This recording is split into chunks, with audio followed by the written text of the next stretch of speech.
હમ. આહ, આહ.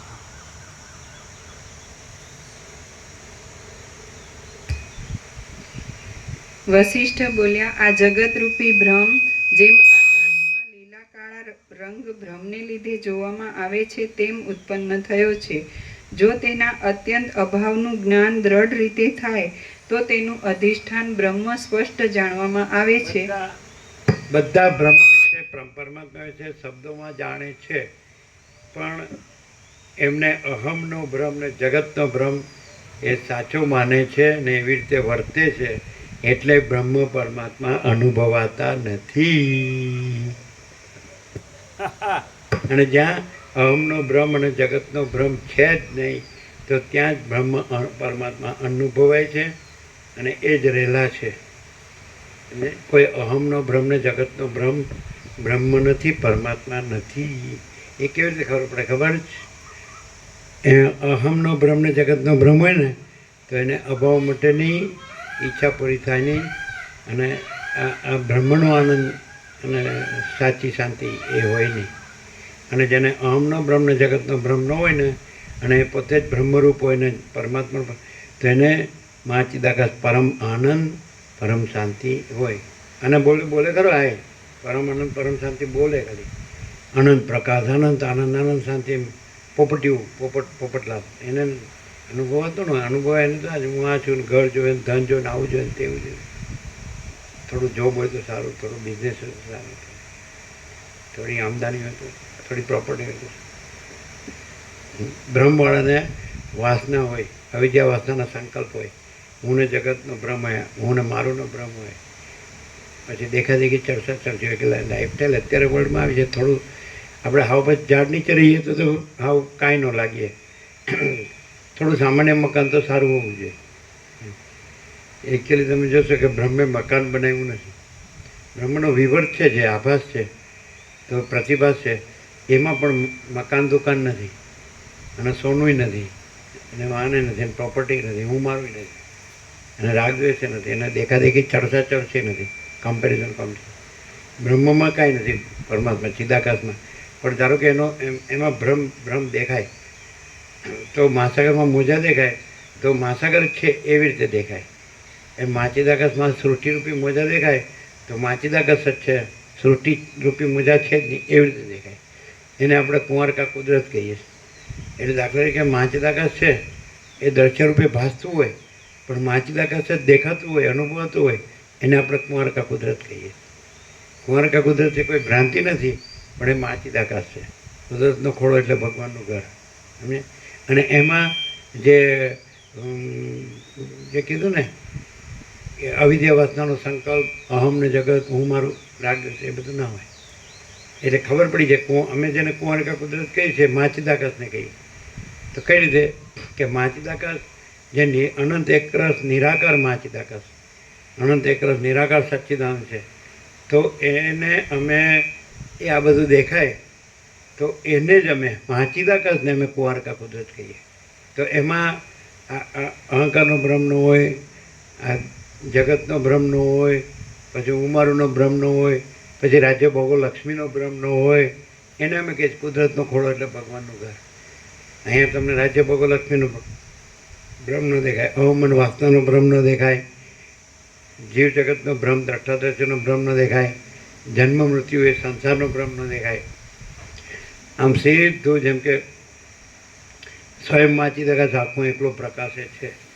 તો એ પ્રકાશતું હોય તો પછી આ દ્રશ્ય નથી, એ માચિદાકાશ છે.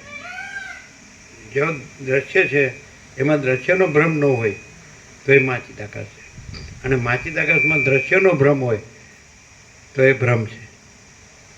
માચિદાકાશમાં દ્રશ્ય ભાસતું હોય પણ એમાં દ્રશ્યનો ભ્રમ ન હોય તો એ માચિદાકાશ છે. અહમ ભાસતું હોય, જગત ભાસતું હોય, પણ એમાં અહમનો ભ્રમ ન હોય, જગતનો ભ્રમ ન હોય તો એ માચિદાકાશ છે. આ બધું ચોપડીમાં આવે ને. બોલો, નિત્યાનુત્તાન પ્રકાશ છે કે નહીં? હવે આ બધું દેખાય તો અમારા માટે બધું માચિદાકાશ છે.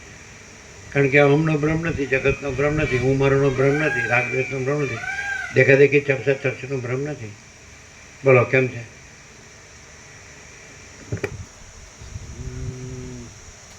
તમે જોશો કે કોઈ પણ ભ્રમવાળો માણસ વેદાંત બ્રહ્મજ્ઞાનમાં ખાસ છે ને તો એનામાં ભ્રમ હશે. કેવો? દાખલા કે અહીં કોઈ ભ્રમ નથી, સમજે? આપણે એમ કે કુંવર કે કુદરતનો ખોળો એટલે ભગવાનનું ઘર, તો એ પ્રકૃતિ કે માયા કે શક્તિ કે એવો અર્થમાં નહીં. એ માચિદાકા સ્વયં પ્રકાશ, સંપૂર્ણ પ્રકાશ. અને જો ભ્રમ હશે, આ જ વસ્તુ અમે જોઈએ છીએ ને બધા જોઈએ છે. તમે કેવું હોય, આ આપણું અહીંયા કોઈ નથી ને આપણું કાંઈ નથી. પેલું આપણું ઘર, પેલું આપણું ગામ, પેલું આપણું બધું ફેમિલી ને પેલા આપણા સંબંધો ને હું મારું ને, તો આ બધું બરાબર બોલી શકે. અને અમે ન કાંઈ બોલીએ ને તો એ પરમ શાંતિ જ હોય, અને બધું બોલે ને તો હેરાન ગતિ જ હોય. હેરાન ગતિ બહાર ન દેખાય પણ મનમાં હોય કે નહીં, એટલે હક ન હોય. પછી બહારનું પણ એને બધું પારકું જ લાગે. એમ પરક્યું કે ને પરક્યું પોતાનું ના લાગે. અને માચિદાકા તો બધું પોતામાં પોતાનું જ બધું સ્વરૂપ છે. એને ક્યાંય પારકું લાગે જ નહીં, ક્યાંય પણ હોય. એવરીવેર એન્ડ ઓલવેઝ, સર્વત્ર ને સદા, સ્વયં અને સહજ. છે ને ક્લિયર? બોલો, કોઈ પણ માણસ એવો નહીં હોય 7 કરોડમાં 800 કરોડમાં કે જેને કાંઈ ન હોય એમાં હું મારું ન હોય. અને જે માચિદાકા સ્વરૂપ હોય તો એને આ બધું કાંઈ ન હોય ને ત્યાં એને બધું પોતાનું અનંતપૂર્ણ સ્વરૂપ જ હોય. કારણ કે કાંઈ ન હોય એવી ભ્રાંતિ પોતામાં ન હોય. પોતામાં તો પોતાનું અનંતપૂર્ણ સચ્ચિદાનંદ સ્વરૂપ જ હોય. સમજે? આ બધું અસત જળ નિરાનંદ છે ને ભ્રાંતિ, એને પોતાનું માને એટલે એને ક્યાંય હક ન રહે. અને ના પોતે આ જે સત્ય છે, પરમ સત્ય એમાંય ન હોય ભ્રાંતિ હોય એટલે. અને ભ્રાંતિ કાંઈ ન હોય એટલે એમાંય ન કહેવાય. કાંઈ ન હોય એમાં ન કહેવાય. તમે જાગ્રત પણ ન હોય અને સ્વપ્નમાં હોય તો જાગ્રતનું તમારે કાંઈ ન રહ્યું, અને સ્વપ્ન ભ્રાંતિ છે એટલે એનું કાંઈ ન રહ્યું. આ સ્વપ્ન છે. જો કોઈને ખબર પડી જાય કે બોલે છે, વાંચેલું હોય, સાંભળેલું હોય એટલે ખબર હોય બોલ કે આ તો સ્વપ્ન જેવું છે, ઝાંઝવાના જડે. પણ એવું ન હોય કાંઈ, એ તો બોલે જ ખાલી. આ સાચું જ લાગે ભાઈ. એ તો પછી એમ કે આપણે આમાં છીએ ને, એટલે આપણે આમાં છીએ એટલે પછી આમાં એટલે આપણે સંસારમાં છે ને. એ જો ન પકડાય ને ત્યાં સુધી પોતાના બ્રહ્મને પરમાત્મા જ કહે હું ને મારું બધું. પકડાય ને તો ભાઈ અમે તો આમાં છીએ એવું. બસ એક મેં સબ ઠક પકડ જાતે.